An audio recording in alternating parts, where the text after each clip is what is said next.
Hey friends, if you encounter this issue where the Wi-Fi adapter is missing on your Windows 11 computer, then please watch this video. I will guide you through the resolutions. First of all, restart the computer. Right click on the start button and select shutdown or sign out and then restart the computer.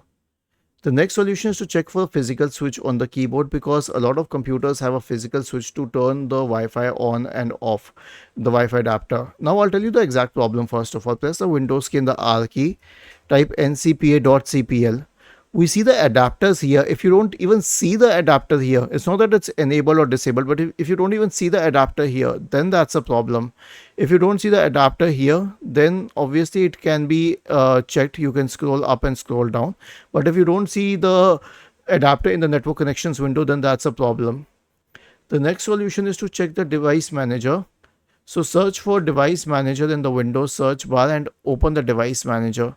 Expand the list for network adapters and check if you have the MediaTek Wi-Fi adapter here. And if you don't have it here either, then the last solution is to buy an external adapter.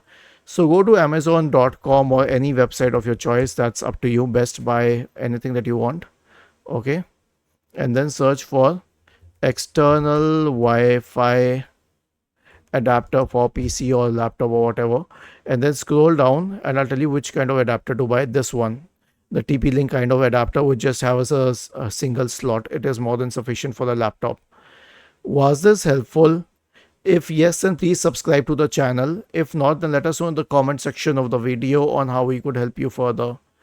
Thank you for watching this video and have a nice day.